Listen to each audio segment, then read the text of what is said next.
Good morning, good afternoon, good evening, everyone. My name is Amol Jain. I'm joining in from Pune.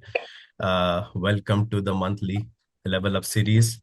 Uh, Today, I temporarily take over from Sushma ji, who's been conducting this Level Up series with such grace.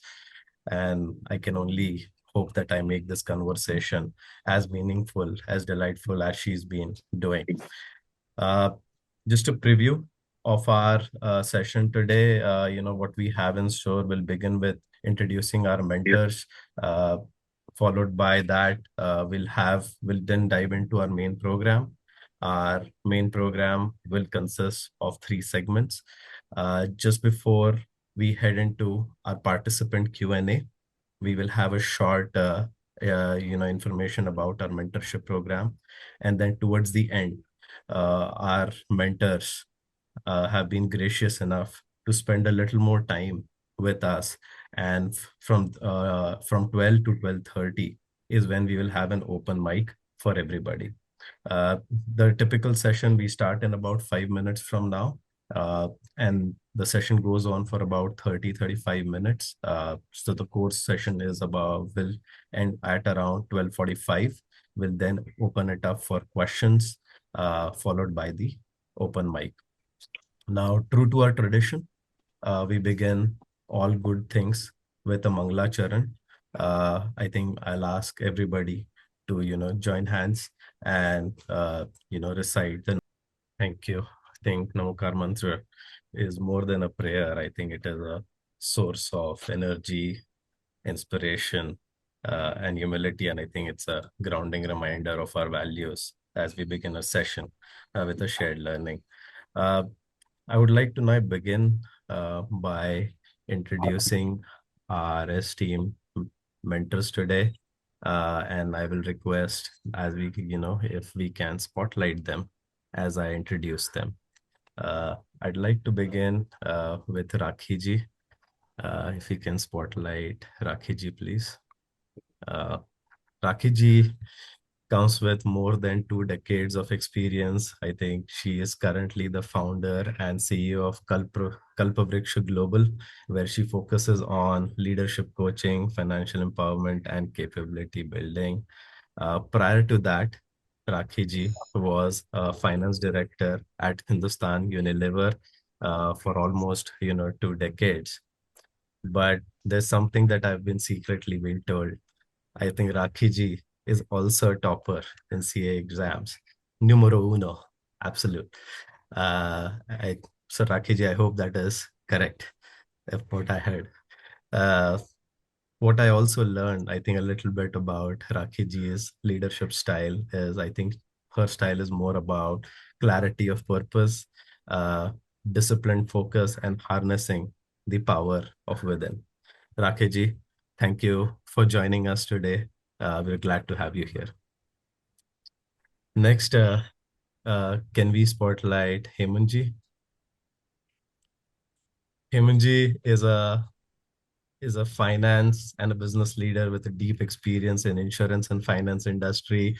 He's been around for 25 years. He's currently serving as the Chief Financial Officer of IndusInd General Insurance. But more importantly, he is also a very well-known author. And for those who have not read his books yet, he's written 2 books who are also available on Amazon. Beyond the Classroom Leadership Traits for Young Professionals, very relevant for not just the topic, but also the group that typically joins these conversations. And also another book named Lead or Be Left Behind. So, Himanji, thank you for joining us today. We are absolutely glad to have you here. I would now like to welcome Vishal Ji. If we can spotlight Vishal Ji. Vishal Ji, thank you for joining us. Vishal Ji comes with the wealth of experience. He's been in the industry for 25 years.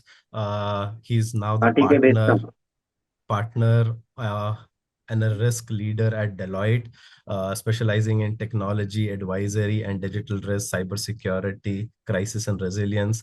Before that, he was a leader at another Big Four. He was with Ernst and Young before that. And a little bit what I learned.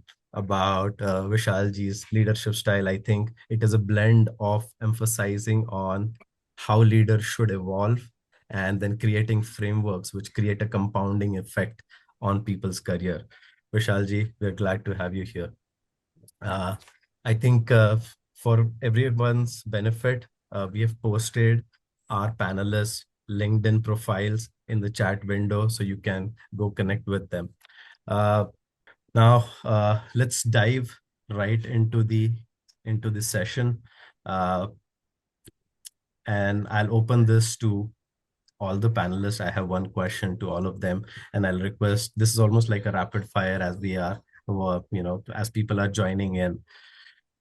When you heard about this topic, Sankalp, as we have framed it, right? Sankalp 2026, wherein we are talking about the how leaders set priorities. We are talking about the habits that they follow, that have taken them along, and how do they set the direction for the year. I think that is a trait that we have seen a lot of leaders plan their year ahead.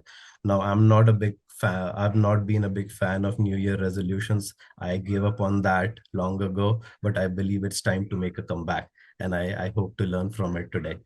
So the question to the panelists today is the first thing or an anecdote from your career, or a moment that would have flashed in front of your eyes the moment you spoke about the moment you heard about this topic.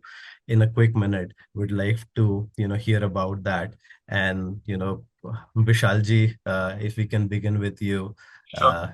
please uh, tell us about that. Sure. Thanks. Good morning and Jai Jain to everyone. First of all, this is really nice to be part of this. To be honest, when you reached out and you came to know about this topic, the first thing which comes to when you talk about leader is the word responsibility, and the change in the mindset. That is what I can see because see, हम अपने काम करते for a long time, and then we are just focusing on the way, and then suddenly you have to take a pause after 15-20 years, and you realize that it's not always on this side. You have a responsibility to create a wider organization, and that's where the mindset shifts. The moment you change that mindset, instead of cribbing about the problem, asking for the solution, you get into the part of it and start defining the solution. And that's the shift is the first thing which I believe which comes to mind. And obviously जो हमारे तीर्थंकरों का भी जो एक मुद्रा होती है उसके हिसाब से देखा जाए तो संकल्प मतलब आप ध्यान करके अपने आप में and be determined about whatever you are giving the direction to others starting from yourself. Wonderful. Wonderful. And that's a great analogy, how people can actually relate uh, to, the learnings. Very often people forget there are, and there's a wealth of learning in our learning that we can bring into our professional lives. Uh, Rakhi ji, what flashed in front of your eyes when you heard about the topic? Uh, sure, Amoji. And first of all, thank you. Thank you to you and Sayogji for the opportunity to share my thoughts with such esteemed co-speakers. Jai Jinain to all of you and welcome. So I think I'm very, positive about the new year and I love to make resolutions. So for me, it was all about hope, positivity, new beginnings. And this year really started well because thanks to my daughter, as a family, four of us, we started the year with making our own vision boards. So it was a great opportunity to reset our priorities and put them in front of us as visual images, which can keep us focused on it through the year. So I think it is all about positivity and new beginnings. Wonderful. Wonderful. And I think that's how one should begin the year, right? And not be doubtful or any skeptical about what's going to happen. I know we live in what millennials call as VUCA world. And I think Sanyog ji just reminded me some time ago that word has now changed. There's something called as Bani world now. VUCA has moved on to Bani. So I think thank you for that, Rakhi ji. Hemant ji, you know, just hearing about this topic, I'm sure you would have had some first thoughts coming to your mind. Please share those with us. Yeah, of course. I got first thought in my mind, but before that, I would like to say Jai Jinendra to everyone. and I'm very happy that I'm now part of this session. I'm first time I'm joining this. So the first thing, see, I just remembered my old days, my early days when I just joined the industry, and then I thought that I was doing a lot of hard work, lot of things was there, and I was remained to be busy like throughout the time. But one thing I realized that remaining busy throughout is not really a very much meaningful. See, the real art is to have a focus. So over a period of time, when the turning point come, when I started focusing on the things in a very different manner, in a very deep manner, then I start realizing that the progress comes, and that is where I think my in the new year, when in 2026, I also put my LinkedIn post also, and I put it very clearly that this time I'm not going to put any new resolution. I'm going to put a resolution that what are all the various things which I need to distract and I need to reduce the list of the things which I'm doing, so that I can clearly focus on what are all the things which are on priority, and I need to focus only on that. So that's as simple as that. No new resolution. It's all elimination of the things which I'm doing and which is not giving enough results. Very, very interesting. Ruthless prioritization and progress over perfection is where Himanji is coming from. Thank you for that. Thank you for opening remarks, dear panelists. I think as we move into our core segment, and our first segment is, clarity of direction, wherein, it's about choosing what truly matters. And I would like to pose first question to Rakhi ji. Uh, Rakhi ji, just learning a little bit about your leadership style. I think you have spoken about how clarity is one of the superpowers or leadership superpowers. And just learning from your journey, right from your CA days to even today, I think you're a proponent of committing to a plan, not relying so much on plan B. Uh, my question to you is in two parts, right? One, for people who are in their early stages, learning from your experience, right? What helped you develop that mindset early in the journey? That is number one. I think that will help our people who are in their early stages. But for people who are slightly more experienced, the question would be, uh, how do you build that level of conviction when the stakes are very high, right? Typically in our world, very often we try to not maneuver our situations correctly. So the question to you is, one, mindset in early stages, and then how do you build that level of conviction in our professional journeys when stakes are extremely high? Sure. Thank you, Amoji, and I'll try to answer this question with a few examples from my own life where I think clarity as a superpower really helped me. Because I think clarity of thought, clarity of purpose is really important to have as an individual and also as a leader when you have teams under you who depend on you for that clarity of direction. So I can probably talk about three important decisions from my life where clarity really helped me, and maybe that will help, answer your question or, the conviction and mindset behind it.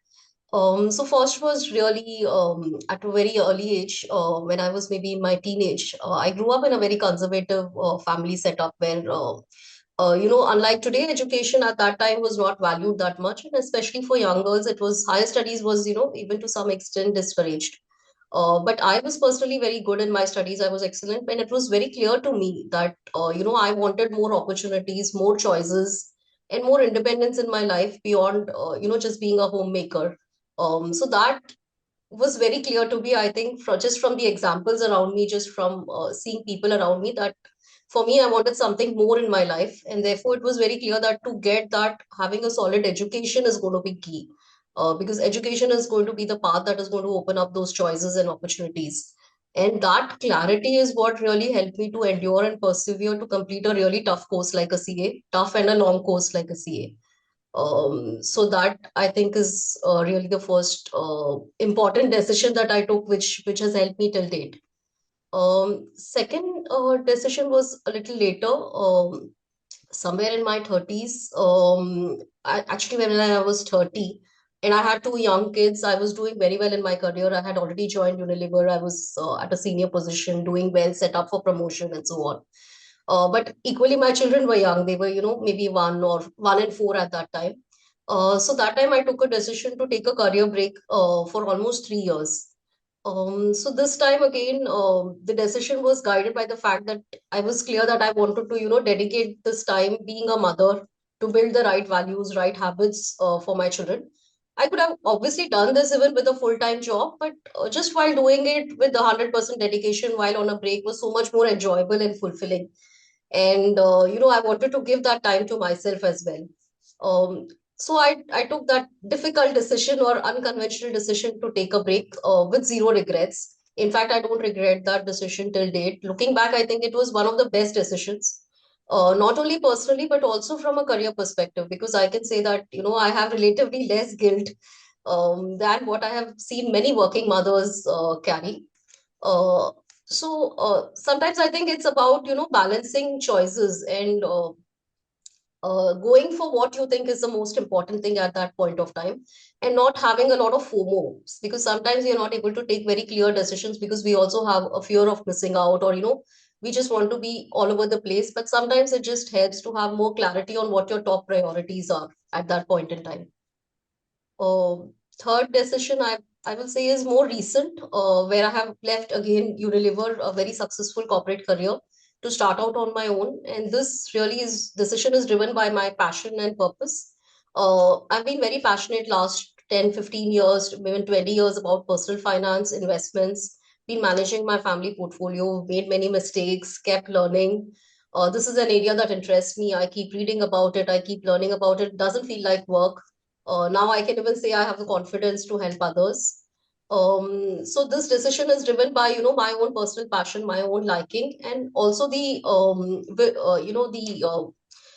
will to have make a positive impact on other people's life, because I also see many people around me, friends, colleagues, family, who are successful in their careers, very smart people doing very well, but not doing so well in their personal finances, either due to lack of time, skill, knowledge.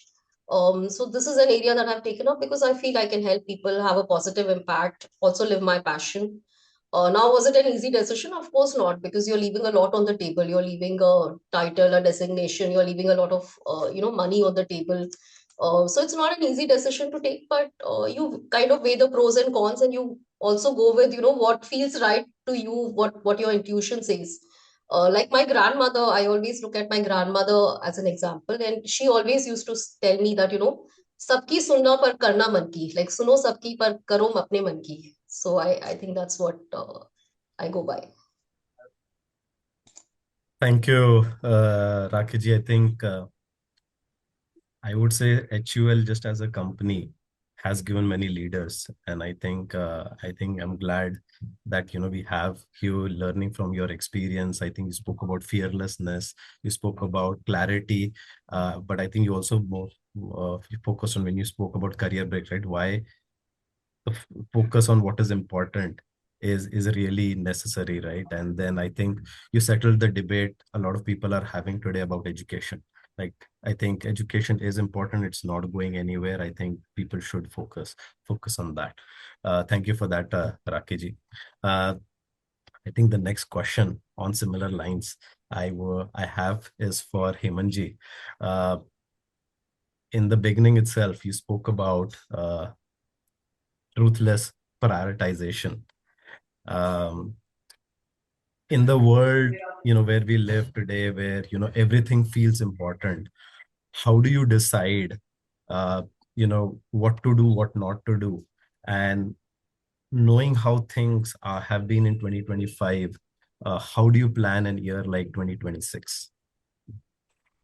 Yeah, I think what not to do is very important to understand. And that's where I think we really need to see, because we are in a world where lot of data, lot of information, lot of proposals, everything keeps on coming. And then if we start working on each and everything, then definitely we don't have the enough resources for to catch everything.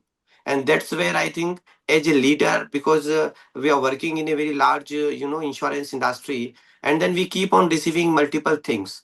But at the same time, it's very important that what to focus and what to not to focus. So my take on in this thing, that things will keep on coming to you as a leader. So very important that where you need to create a right balance, and it's very important that you should start saying lot of things that these are other things which are not of the priority, and you start eliminating them, and then the remaining things will automatically come in your forte.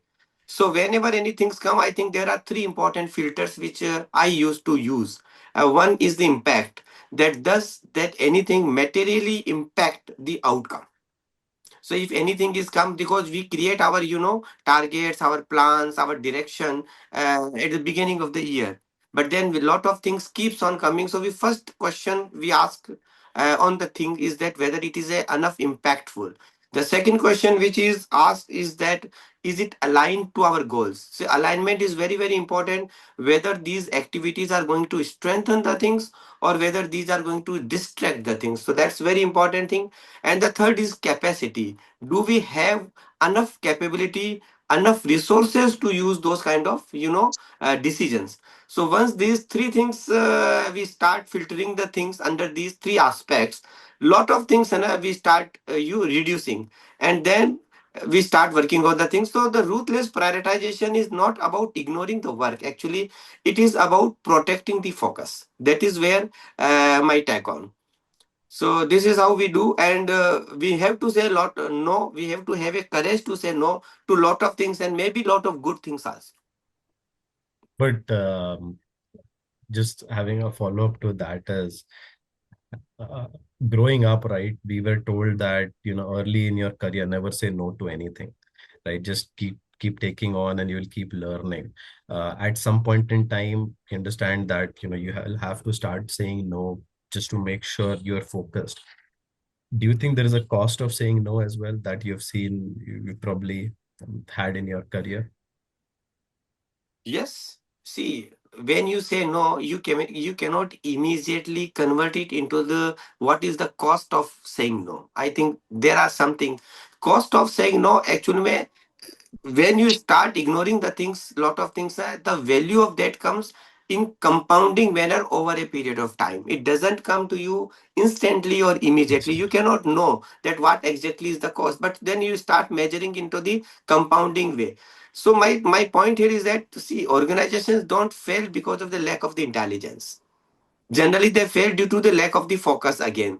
So saying no may be uncomfortable many times, but then it preserves your speed, your resources, and at the same time your strategic, whatever the things which you have taken. So as I said, that there are filters which I generally use and I generally apply, and we have to have a courage to say no. And many times, yes, the decision may not be right, but it's a game of in insurance we say that everything it's unpredictable, and it's not necessary that all our decisions goes right, but this is just something, the balancing in our decision making. And at the end of the day, in the theory of probability, if that works better, because it is again a technique, it is not, I'm not telling something that anything and everything you start saying no. See, there are ways and there are methods to say no, so that appropriately you can identify good things, doable things, things which actually is going to support you in your goal setting, in your achieving the numbers, and then accordingly you need to do. I Some bit of can negativity is always possible.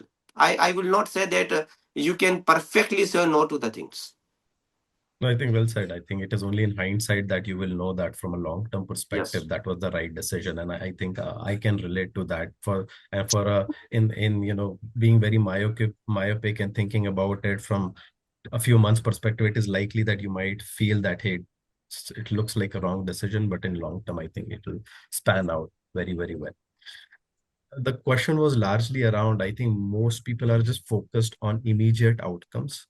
I Yes. think Right. you are a proponent of building leaders, like SWAT team of leaders. I think how do you do that? One is about after the 15-year mark, right? How do you basically do a shift in your thinking? That is number one. And the second thing is how do you move from just delivering outcomes to, shaping the leaders? No, no, great. So, see, I'll tell you, when just taking my example, so I started my career with EY. So I was hired from campus as a company came to the campus, and I was hired from there. And I was part of the core team of the cybersecurity. That time they were setting up the cybersecurity practice. And my first job itself, I was there for 15 years, which I very rare to find people who will continue in their first job for so long. And in 12 years, I actually became the partner, which is the the highest leadership rank in Big Four.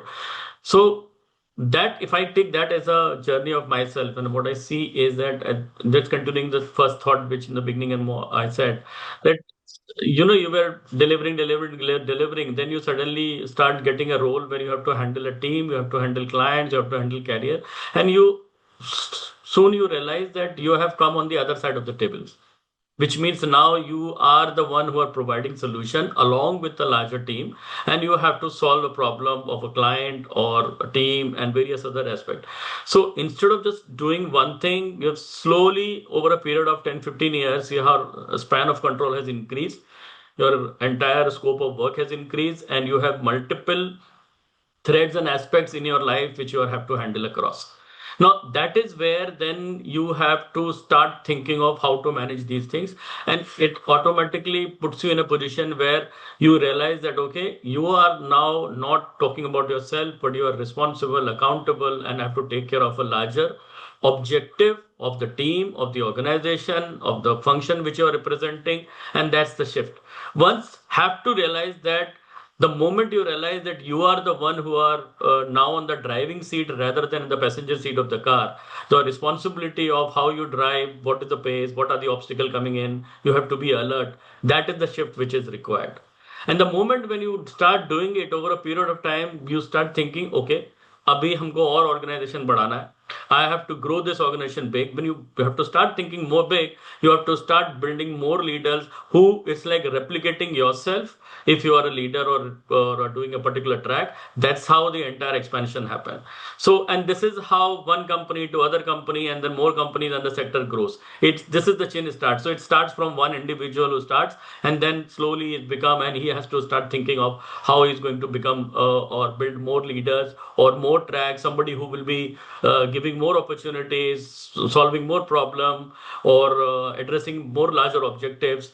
That is where. So it's taking just focusing for yourself as a career. You are now getting building careers for other and making sure you're shaping the careers for other. The moment that thought process comes in, that is the shift which is the what is required. And then you automatically, the moment you start accepting that thought process or objective which you have, you will see a change. The outlook, the way you look at different things will automatically change. Very interesting. And I think Sanyogji just posted, right? It is the mindset of being in the driver's seat rather than the passenger seat. And I think as in leadership, I think your intent is extremely important. And that's what brings a big shift in the mindset. Uh, keeping in mind and keeping eye on the time, I think we'll just quickly move on to the next segment wherein we just focus on we go to focused leadership, and we'll now talk a little bit about habits. Uh, and for that, I think I'll bring in Hemant ji once again. Uh, I think there was a stat that came up a very when as we were preparing for this, right? 20 to 30% of the success comes from planning, and then it is mostly about execution and a little bit about review in of what you have done. uh, Knowing your career, right, how has that showed up in your leadership rhythm?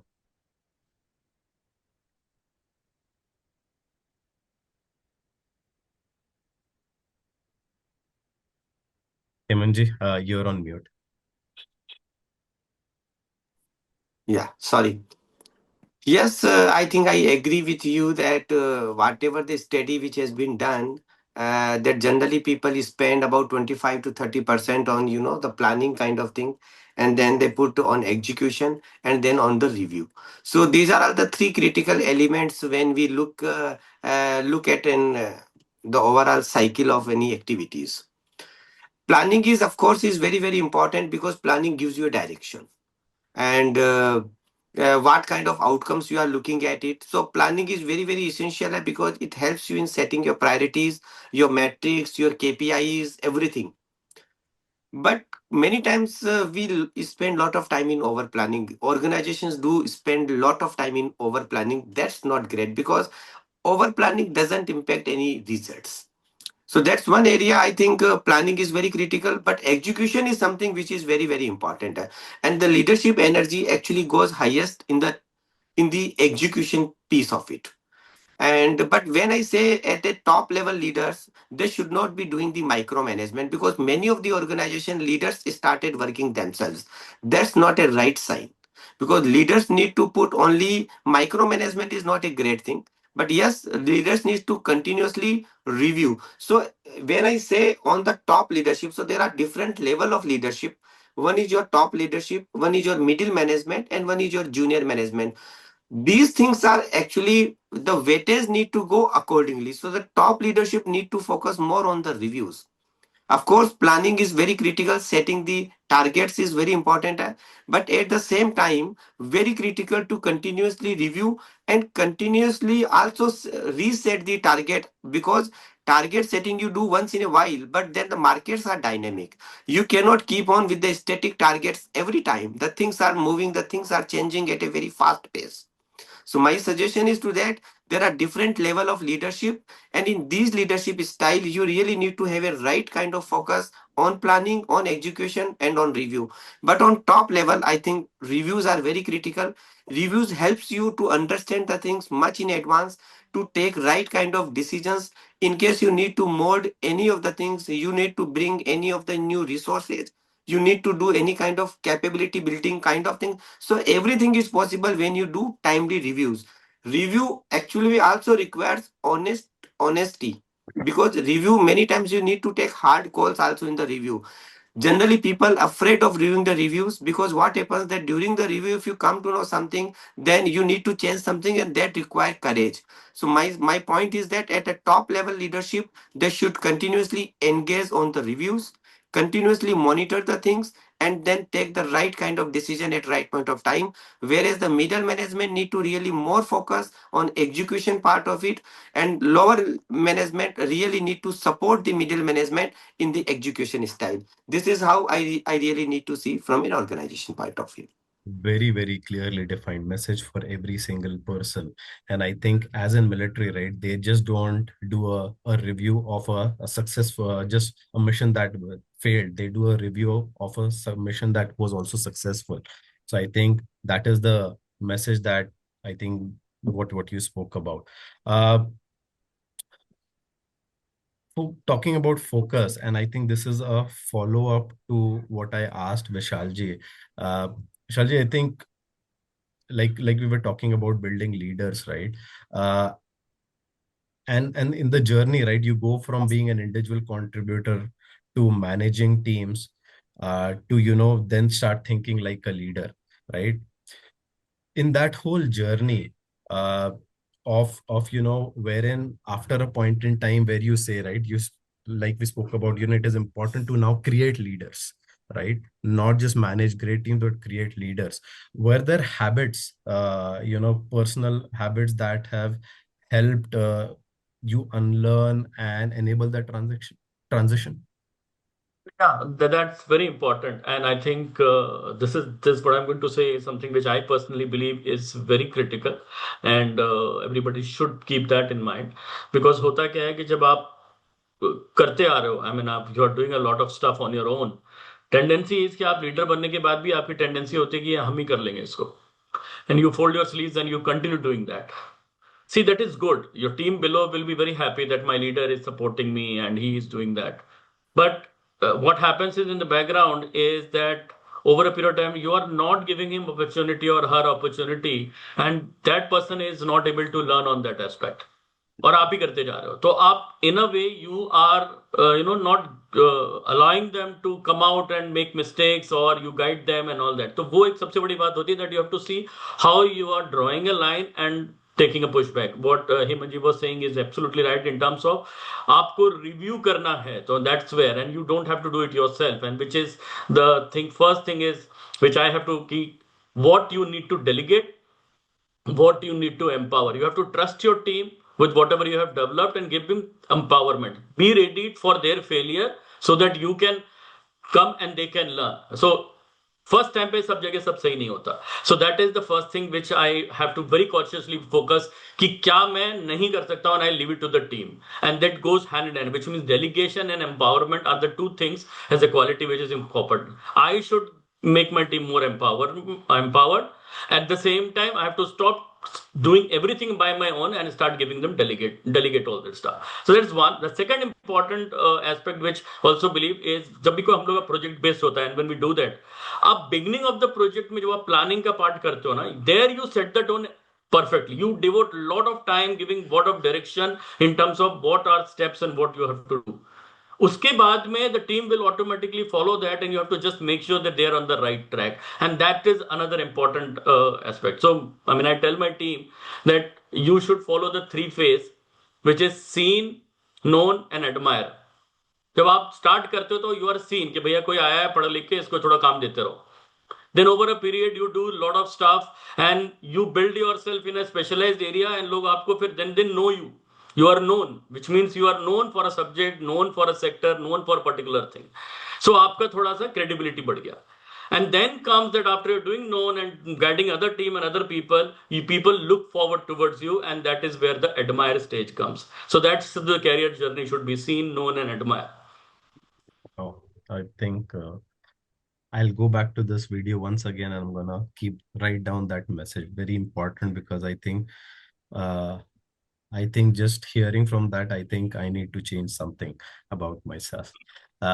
But thank you for that, Vishal ji. I'll now like to bring in Rakhi ji on her perspective. Rakhi ji, you are a gold medalist, and you have said that focus comes from a lot of intensity, not just putting hours into it, right? Uh, can you just talk a little bit about that? What are the specific mental habits that have really helped you improve your ability to stay focused? And more importantly, not on a regular day, but when you are under pressure, right? Which in corporate world is like almost every day. But during your early days, I think uh, bringing in that some mental habit during the key moments, I'm sure that is what changes everything. So, Amolji, the reason I said focus and intensity and hours is because one question that I get asked very often is, how many hours did you study every day to get CA rank 1? And when I say I studied 8 hours, most of the time people don't believe me because the norm at that time was to study 12, 13, even 15, 16 hours. But it's true. Like I used to study only 8 hours maximum in a day because first of all, I think number of hours that you're putting in on anything, whether it is study or work, is not really the right metric. The right metric is the focus, intensity, the concentration that you're bringing into that task, which really decides your attention power or decides your productivity. Especially these days, I think there is just so much of distraction, and I think even Hemanji mentioned this, that there is so much of distraction. There's social media, smartphones, that the ability to focus is becoming very, very rare. And if anyone can just develop this one skill of deep focus, then you can automatically just with this one skill become better than 99% of the people around you, and that can be a huge competitive advantage. And in this context, like before I come to the habits, there is one book that I will recommend everyone to read, which is called Deep Work. Deep Work by a gentleman called Cal Newport, where he talks about, why focus is important, how you can build focus. And he really talks about rituals, some kind of rituals and practices that you can do on a daily basis to protect your attention. Coming to my own habits, I mean, it's actually very simple, age-old practices, something that you can do every day. So for me, I've been practicing yoga for like more than 10, 15 years on a daily basis now. In the morning, 1 hour of yoga, and that really keeps you grounded and going for the whole day. Sleep. I think sleep is really underestimated. I sleep most of the days by 9 p.m. And 10 p.m. तक तो सो ही जाती हूँ. मतलब sleep is really underestimating. Sleeping on time, waking up early, and some kind of mindfulness practice every day. Just if you build this into your routine, I think you're already doing better than a lot of other people. Something else that I do and I really enjoy is reading every day. So even if it's just a few pages, I make it a point to read every day.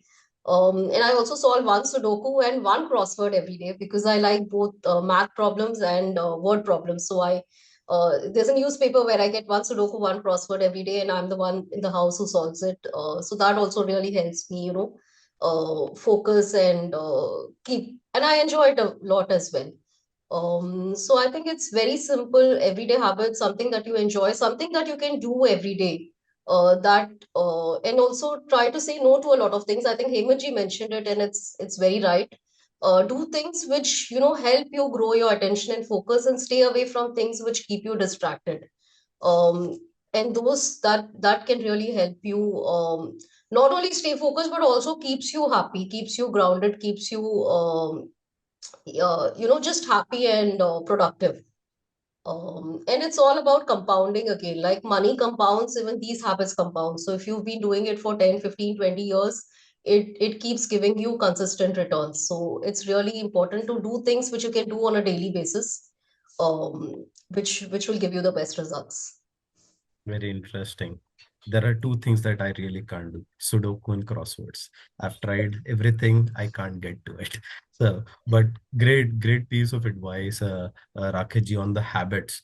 Now, I think we are at 11:50 right now, and I'd like to transition to a segment where we speak about mentorship. But just before we get to it, I'm sure mentors have played an important role in each of our lives, right? So I want to hear from our panelists in a very quick minute the role of mentor in their lives. And maybe I'll start with Vishal ji, if you can just quickly throw light on a mentoring moment from your life that you could share with us. That's interesting. I think many people have asked me कि आपके life में आपका कोई mentor है क्या?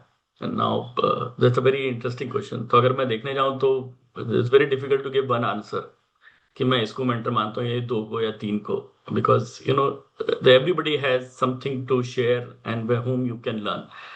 तो mentor तो सब में ही है. Let me put it this way. So that's one thing.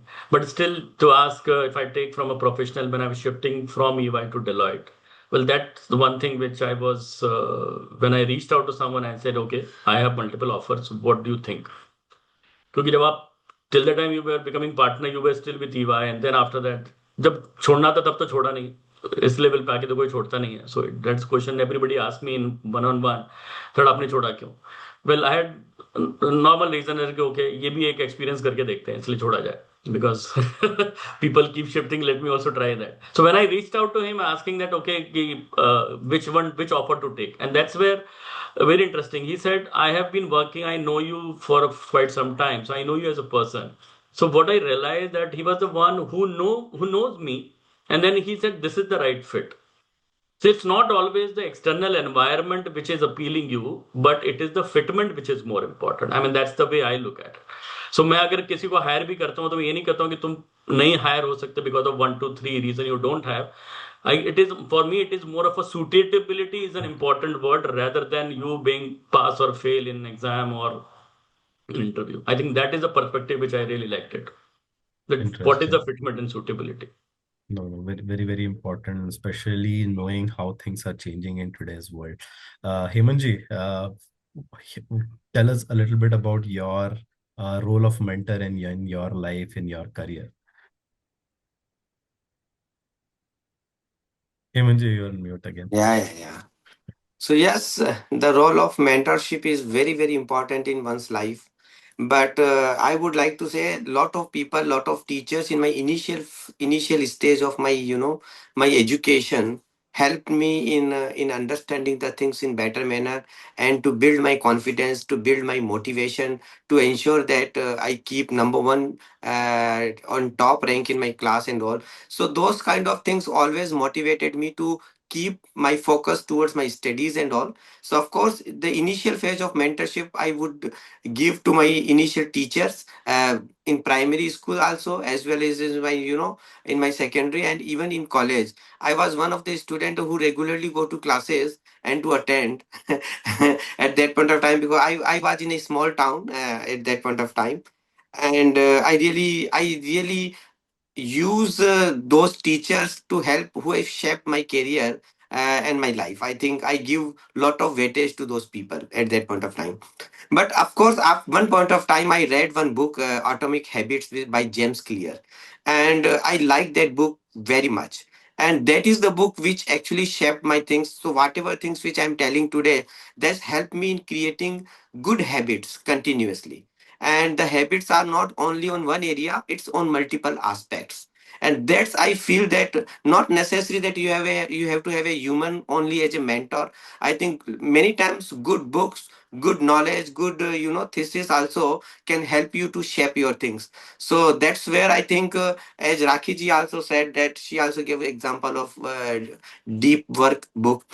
I think books plays a very important role in one's life, and I always guide, I always tell the people who comes in my this thing, that they should regularly read good books. They should good spend good amount of time in reading good books, because you get knowledge of one person who has built, the full life knowledge is captured in a book, and then you just can complete that books in a week's time, and then you can grab that kind of understanding and knowledge. So I think my role model, if you ask me, gave me a lot of things from the book Atomic Habit, and then after that I read couple of other books, and that actually helps me in my day to day things. I always envy people who can finish book in a matter of week. I can't do that. I try to pick the thinnest book and try to get the most out of it. With that, I would like to bring in Sanyog ji. Sanyog ji, if you could just tell us about the mentorship program. Yes, Amol. Let me just share my presentation.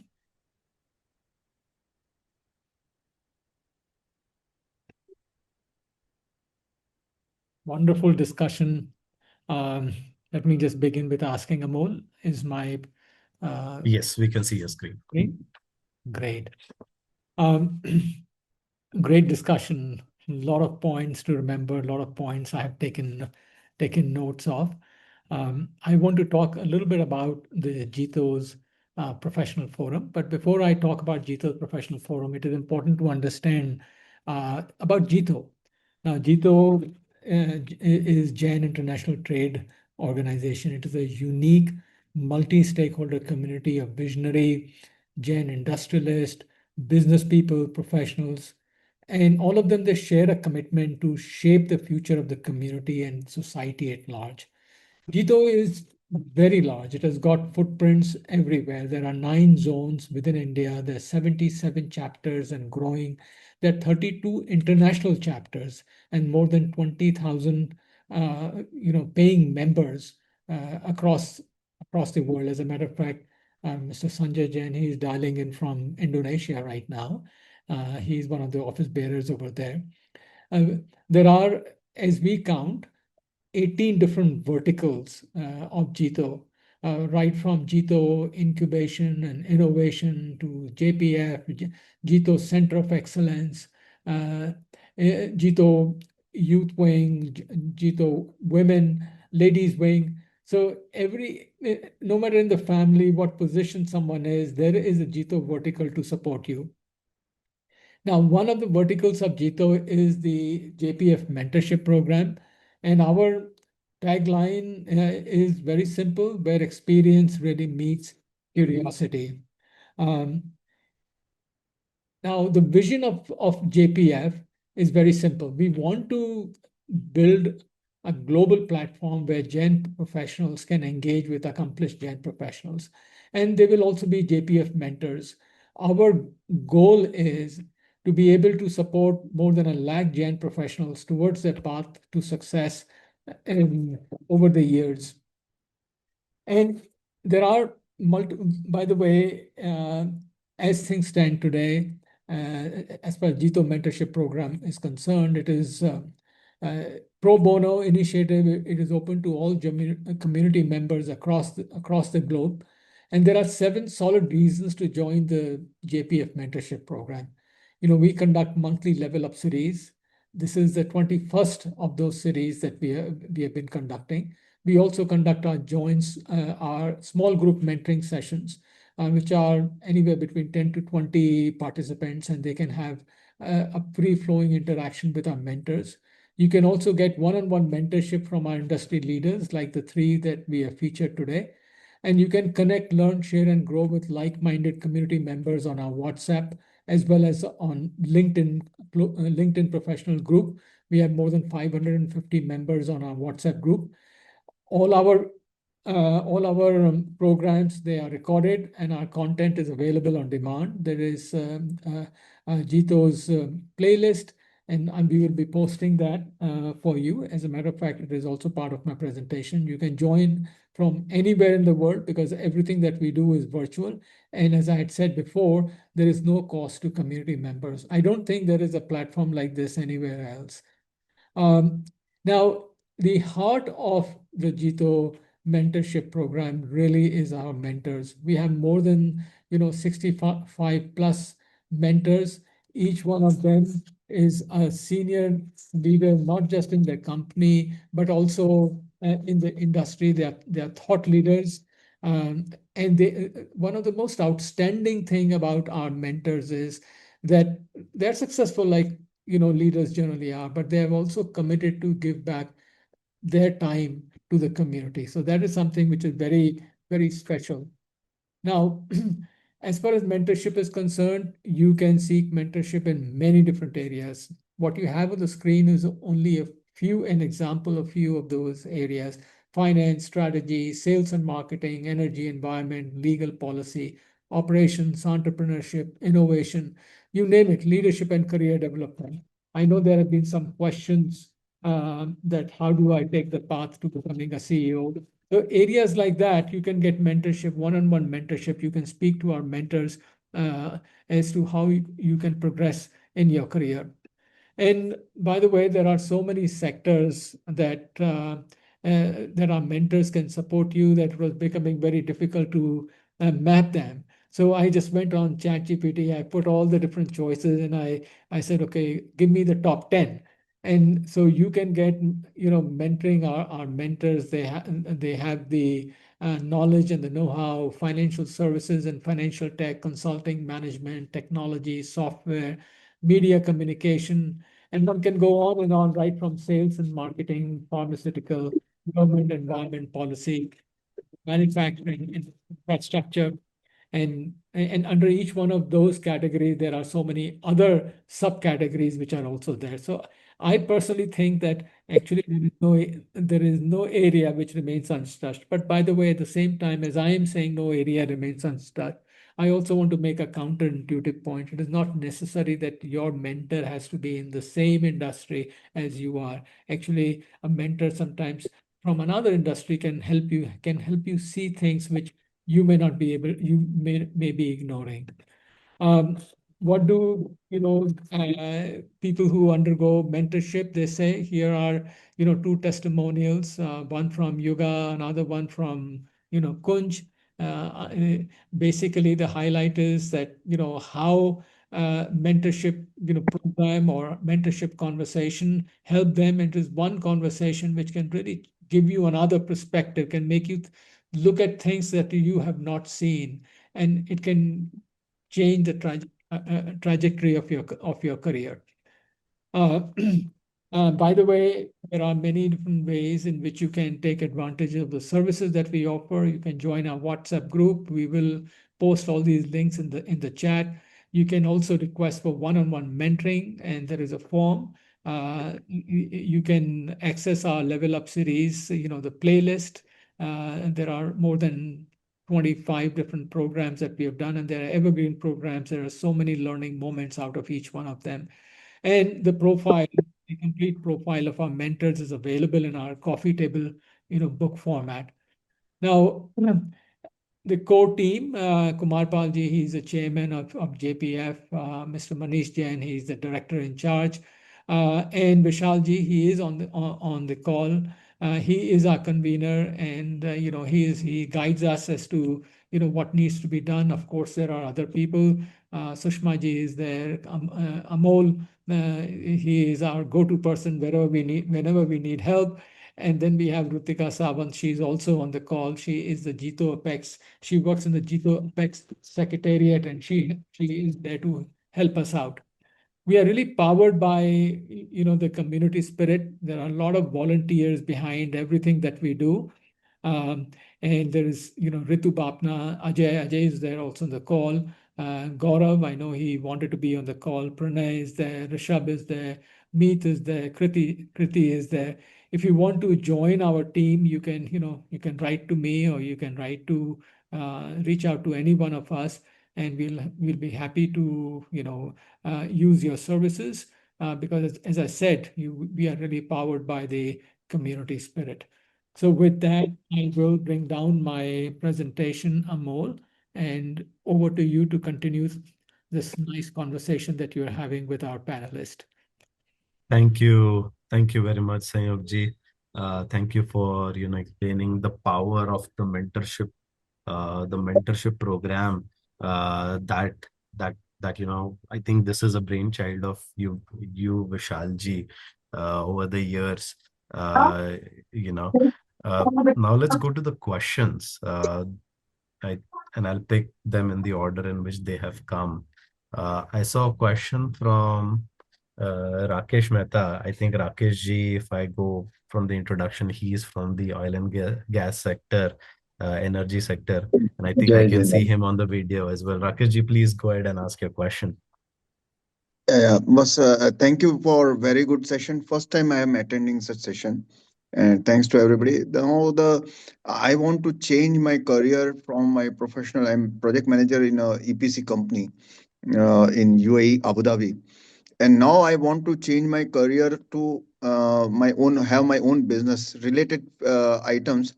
But the thing is that I do not know the commercial aspect of it. I'm just an engineer. Most of the time I remain in project management, so where the commercial aspect is limited, not sales and purchase. We have different type of business forum.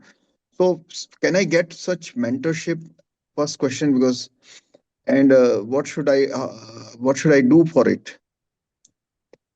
So I think, Rakesh ji, the answer on mentorship is an absolutely yes. Sanyog ji spoke about the coffee table book. You can go Yeah. in there. In fact, you have leaders from energy sector. If you wish, you want to pursue something in that space, they can guide you on that. So please look at our coffee table book, and reach out to Sanyog ji. You have the form to fill out for one-on-one mentorship. That's absolutely helpful. To get to your question, I think Rakhi ji has made a move from being a professional to an entrepreneur. I Yeah. would request Rakhi ji, if you can answer that question for Rakesh ji. Sure, Moji. So, Rakeshji, thanks for sharing the question. While I don't have enough experience about energy sector, I think just as a general guidance, what I can say is like when you're moving from a job or a profession to an entrepreneurship, obviously there are a lot of risks. So and you don't really have all the skill sets. So when you're getting into when you're doing a job, you're only doing a particular role, and you have people in the other teams who are supporting in the other skill sets. So when you don't have all the skill sets and you feel you need certain skill sets that you're lacking, which is critical to your success, then I think two, three things which has worked for me to is one is of course trying to have either a co-founder with you, or trying to hire the right set of people with the complementing skills, who are maybe even smarter than you, who can bring those skills either on a full-time basis, or on a part-time retainership kind of thing, so that they can help you set that up. I think second, what has also worked for me is having reference points and mentors who are doing what you aspire to do, who are already doing as entrepreneurs what you aspire to do. Reach out to them, make them your mentors, try to understand their journey. What were the pitfalls? What are the blind spots you should be aware of? So, Yeah. sorry. Two areas where I feel that one is that salesmanship, and second is the accounts, how to maintain. That is because I'm doing a trading business. Industry is later in the future plan, but basic things is that salesmanship, how can I improve, and this accounts thing. So who can mentor guide me, or can some help I can get from Jito? So Rakesh ji, I think reach out to us. We Yeah, can yeah. have a conversation, I'll and email we to can Mr. Sanyogi. Sanyog ji, Okay. reach out to Sanyog ji, and even in the our level up circle, there is a link to one-on-one mentorship program Okay. wherein you can also pick whom you want to get mentored from. We have some sales leaders also part of that Okay. coffee table book and our list of mentors, so we can guide you through who would be the most relevant Great. person. Okay, thank you, Thank you. Rakesh ji. I think the next question we have is from Ankit Shah. This question is, can you please suggest how one should plan their career path for COO position? I think this question can be answered by any of our panelists. They're all C-suite leaders. Um, Vishal ji, do you want to take a shot at it? I thought Hemanji will be the right person, but no problem. Yeah. I mean, Hemant sir, you can come back. For me, I think Chief Operation Officer is like a Prime Minister of the country. So where, though CEO is the president, if you can say that way, the final authority and all that, but the operation guy needs to know the organization inside out, the bottom line factors, the top line factors, people, strategy and all that. So it's a big responsibility to run the business. And so as if you are confident about having a 30,000 view or a broad whole holistic view of the organization wherever you want to, I think that's where it is. So the idea is that today you are in one function, then you have to start interacting with other function or department and look for a larger macro level stuff within the organization. So that gives you a broad perspective, and as you can take that up pro. I think that is important.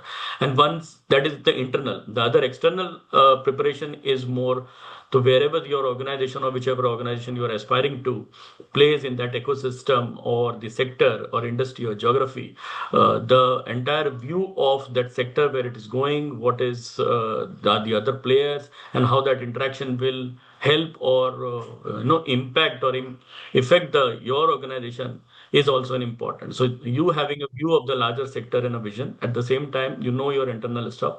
I think these are the two things. Once you believe that you have the confidence, I'm sure then it's the logical thinking and rational thinking which will help you to drive your passion of CEO. Hemant, sir, if you want to Hemant add ji, anything. Yes, please weigh definitely. Very in. interesting topic for me. I think COO role is very crucial role in any organization. And when I look at it, when a CEO role is more like on a strategic side of it, a CEO role is more on execution side of it. And when I look at execution, today the time is changing very fast, very rapid way.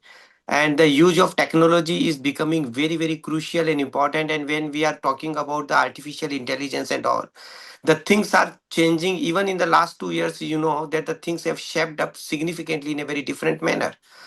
And we all are like constrained by the bottom line, because your top line, your pricing and all, in most of the organization, I would say, unless you are in your monopolistic situation, I think we are living in a competitive world where pricing, you cannot increase your prices beyond a point. So the efficiency is something which is very critical for all the organization in today's time. And I would see, as a good COO role, one person should have an ability to use to create the processes in a new environment, using artificial intelligence, using technology, and how you can have better use of your existing available resources, and you can bring cost efficiency in your organization. And by doing that, you can bring profitability, and then you can move your organization ahead. So my point is that CEO role is very crucial, very critical. But at the same time, in order to achieve success in those roles, your understanding on technology, your understanding on AI, your understanding on process are very, very important, very, very critical. Very, very interesting insights, Ankit ji. I hope that was helpful. And I remember I said something long ago on a meeting when I was with Tech Mahindra. And I think they said somebody like a CEO needs to know when to shift the mindset from being a wartime general to a peacetime commander. I think that was one thing that has also remained with me. Uh, I'll just Now, add one thing here, Amol ji, if that's okay. Because I was very closely partnering a COO for almost 2 years. So yeah, one thing that I think CEO needs to really be very good at is conducting reviews. Because you will be reviewing performance of various teams and various people, and a lot of times people will try to fool you, people will try to play it easy and so on. So yeah, one thing that a CEO needs to really understand is what kind of metrics to look for, what kind of metrics to measure, and how to be able to spot what's working, what's not working, and how much to believe what people are saying as well, and correct. how what when to believe people and when to believe the numbers. So I think that's a very key skill that a CEO needs Very to have, especially of a large organization. correct. Correct. I think very, very important. And I think one more thing, we've learned is very often true leaders, right? They try to uh, review not on what you're doing, but on your potential also, very often. Uh, I think anybody who has a question, just feel free to raise their hand, and will they can come on a video and ask questions. There was one other question. I think knowing how AI is becoming so prevalent, it's almost like an elephant in the room now, and we can't ignore that. So in the context of our conversation today, where we are talking about how does one build habits, how does one uh, you know uh, go through setting priorities, maybe I think I would like to ask a question to our panelists, and maybe Hemant ji, you can answer that question. As AI reshapes the work and the decision making, what is a shift that leaders, or anybody for that matter, entry level, mid level, should make to stay relevant in the age of AI? What are your thoughts on that? I think very relevant question because we are currently living in this world where the AI is very very becoming in our day to day environment. It has come.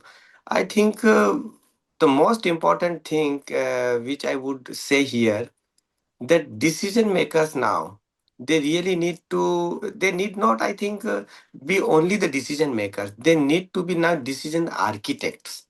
When I say that AI is going to handle speed, AI is going to handle your data pattern, AI is going to handle your recognition better than the humans. But the creativity kind of thing, where the context comes, where the ethics comes, where creativity and accountability comes, responsibility come. There, I think the leadership plays a very important role. So the leaders really need to put in place AI related initiatives in the right kind of thing, because they need to get the things in a very fast, in a very speed manner. But at the same time, whatever the human element which is there available in terms of the creativity and all, the decision making, the judgments and all, that should remain with the humans. So in an AI, I think leadership is not just about, AI is not just about controlling the things, it is about an intelligent collaboration between humans and the machines. So this is my advice, that yes, you give it to AI many of the things, but the core you remain with yourself. Very, very interesting. Vishalji, I think, and I want to hear from Rakhi ji as well. But Vishalji, I mean, Yeah. you're dealing with technology every day. What do you think? So when the digital thing came in, AI तो अभी 2-4 साल से आया है. I will tell you about Mm, 8-9 years back when we started talking about digitalization, yeah, RPA, IoT, analytics, all those the buzzwords. So I call them as like a Lego blocks. तो बचपन में हम लोग building set बनाते थे ना, इन a very simple sense. कोई घर बना लो, उसी बिल्डिंग को तोड़ के फिर हेलीकॉप्टर बना लो, साइकिल बना लो, all that. So the way I look all these digital enablers, including AI, is like it's the Lego blocks. It's up to us and our creativity and imaginations how well we can leverage them to get our things right and meet our objectives. At Himaji rightly said, it is, and just to add on what he said, people should not get feared कि अब AI आ गया तो मेरा क्या होगा. In fact ये ऐसे सोचना चाहिए, चलो अच्छा हुआ AI आ गया, अब मेरा काम और आसान हो जाएगा. No, that is the change of thought process we have to start bringing in. It is just the upliftment of the automation. Industry 3.0, 4.0, आप समझ लो. अब AI भी एक हाई एंड का is a technology which has come in, so that will help you further rather than replace you. And that's the biggest thing which people, so I just want to highlight, don't worry about it, क्योंकि ultimately वो हमारा he created stuff है. सो मैं तो बड़ा simple example देता हूँ AI को लेके. Sorry, I am just taking long, but it's important for people who don't understand AI in a very true sense, जिसको इतना हवा और बजवर्ड बना दिया गया है. मैं बोलता हूँ आर्टिफिशियल इंटेलिजेंस इज लाइक अ, वो संस्कार और जो परवरिश करते हैं ना अपने बच्चों की, इट्स लाइक दैट. आपने 15 साल तक क्या संस्कार और परवरिश दिए हैं, वही आपको निकल के आने वाला है. सो आर्टिफिशियल इंटेलिजेंस वैसा ही है. आप उसको कितना, कैसे, किस डेटा से कैलिब्रेट करते हो, आपको वैसे ही रिस्पॉन्स मिलेगा. And then you know how to keep monitoring and make sure that it is giving you the right thing. Very, very interesting. So I always say कि आर्टिफिशियल, आपने तो एक नया डिमेंशन जोड़ दिया. I always say AI has human like qualities, both to lie and now I should say to reflect upon what actually the society is thinking. But Rakhi ji, I'm sure the whole wave of AI would also have played on your mind, uh, most likely in a way that it will help you in building what you are, right? Share your thoughts on, how your thought process shaped, with this whole advent of AI. So actually, I totally agree with what Vishalji has been saying. Like, people are talking a lot about AI in the last few years, but actually AI needs a lot of foundation to actually work for you, especially in large organizations. I mean, as individuals, we are using ChatGPT, Copilot, and that's working great. But in large organizations, to make any meaningful impact with AI, there is a lot of foundation that should be in place and that you should have been working for over the last decade or so. So it is about having the right data lakes, having the right data structures, having the right processes in place, having the right people with the understanding of technology, etc. जब ये सब होता है आपके पास, तभी AI will work for you. Otherwise, it will just become another, new thing that you work on and then you shelve off after 1 year because you're not getting the ROI and so on. So AI will work only with the right foundation in place, which is what we even saw in the organization that I was working for. Having said that, I think AI आया है and it is said to be there. It is said to transform a lot of industries the way internet did, and so on. So as people, whether entrepreneurs or whether in companies, the best thing we can do is we can adopt it. We can be open to it. We can learn what we can from it, and we can try to use it as much as we can, because I think it is here to stay. And every organization will have to start using it, adopting it to stay competitive. And if your company is actually taking the right steps to adopt it, you are good because your company will stay in the long term. Because it will become a competitive advantage the way internet, the way technology has become a competitive advantage. And companies which did not adopt this in the right fashion did not even survive. Yeah. So if your company is actually working on AI, think of yourself as lucky and just try to learn more about it, work on it, be put yourself up for projects where you can get involved in it and learn more about it, because this will help you also grow and stay relevant. Thank you. Thank you, Rakhi ji. Uh, I have one question which has come from Shubham Jain. It says, how may I make myself more productive in business management? Shubham, I think you're on the call. If you want to elaborate a little more on that question, please go ahead.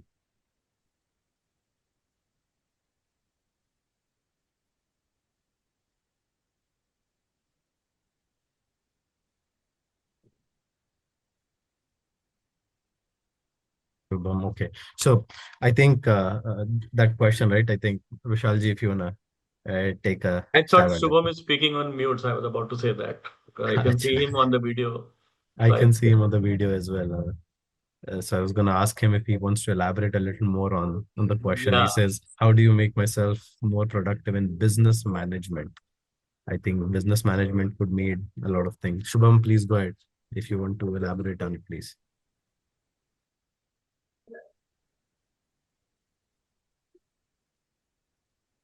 Maybe Sayogji, I think you want to say something. Okay, so I know Shubham quite well. He is a big supporter of the program. He's also a dedicated social worker, and he is doing a master's program, a distance master's degree program. So he's a young fellow, and so this is what his background is.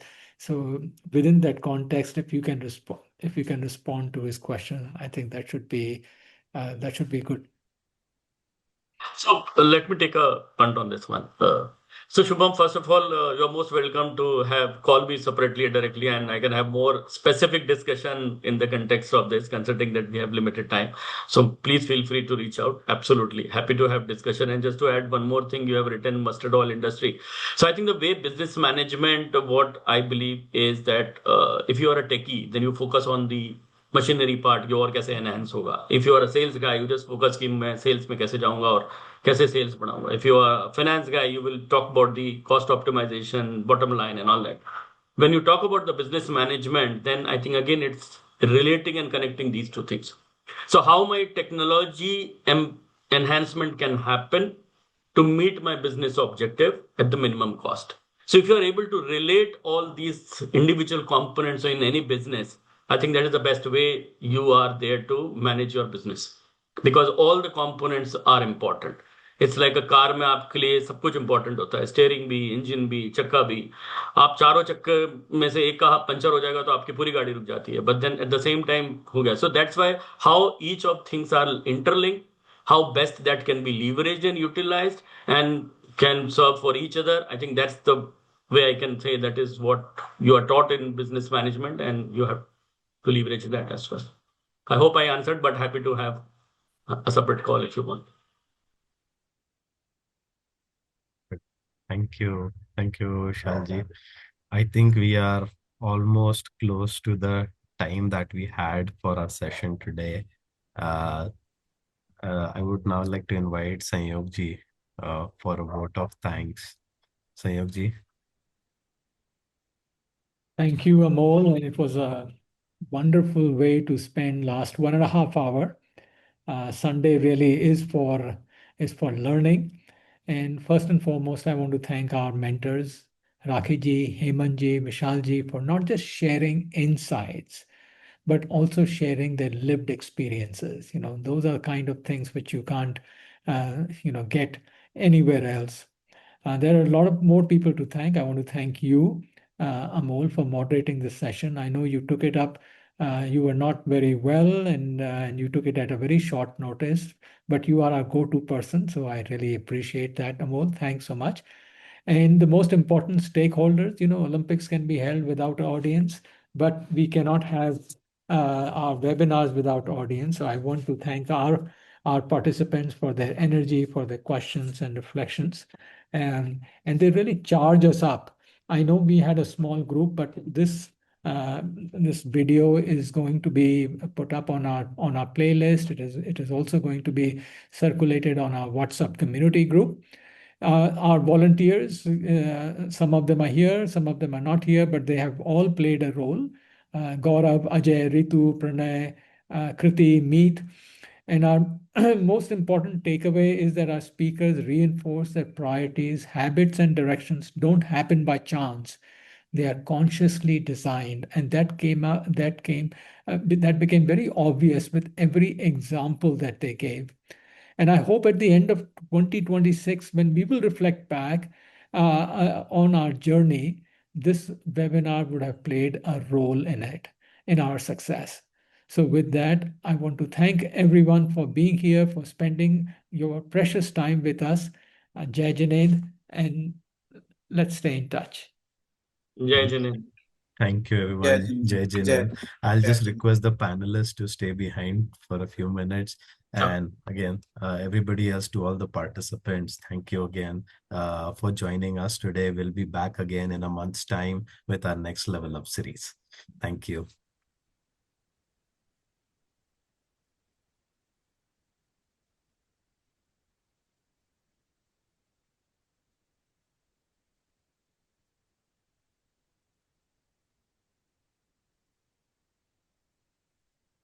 see.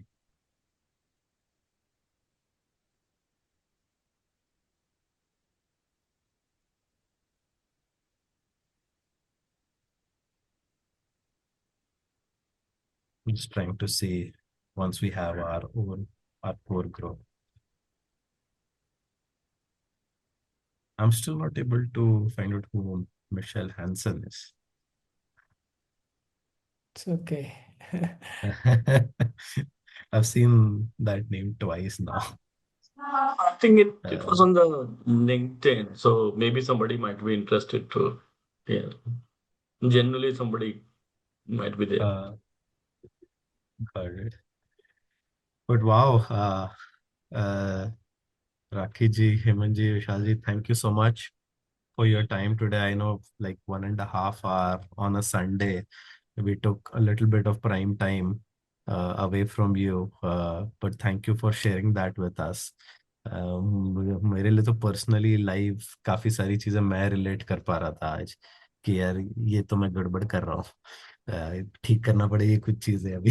तो thank you and I am sure audience ने भी काफी सारी चीजें सीखी होंगी, but I think I'm glad that I was able to host it today. No, no, thank you so much, Shubham. Let me just say one thing. आपका getup and आपके question answering and the way you were interacting as if that I am on a podcast. So if you have that, then good. If you don't have, then you must think of starting that. अगर You हमेशा. you आप really do good on that. अगर Absolutely. आप में से कभी भी अगर कुछ लिखें तो please share it with us because we like to post it on our community group So as a matter of fact. Right now I do it over the weekend. A soulful weekend I write, but I need more, more minds to it and better minds than me to it. तो अगर आप कुछ किसी भी topic पे अगर आप लिखें तो आप मुझे प्लीज़ हमारे साथ शेयर कीजिए. We would like to put post it on our LinkedIn group. We've got a closed corporate professionals closed group, and we also have a community which is 550 people. And people would love इससे थोड़ा engagement भी बढ़ेगा community में कि हमारे mentors इतने distance नहीं है, हम उनसे interact कर सकते हैं. और भी अगर आपको कोई लगे जैसे कि कभी आप आना चाहें, ask me anything, आपकी इंडस्ट्री पे या कोई आपके फेवरेट सब्जेक्ट पे, तो आप मुझे बताइए. We like to host you और for ask me anything type of platform for half an hour whatever, जब भी आपको ठीक लगे तो. no, great. Thank you so much, Thank Simranji. you, It was sir. Thank you very much. I never knew that this is such a wonderful platform is there. So I just came seriously. to know about it. And definitely being Zen, I think it's our responsibility. It is our duty that we work for our community. That's the reason that I wrote two books also because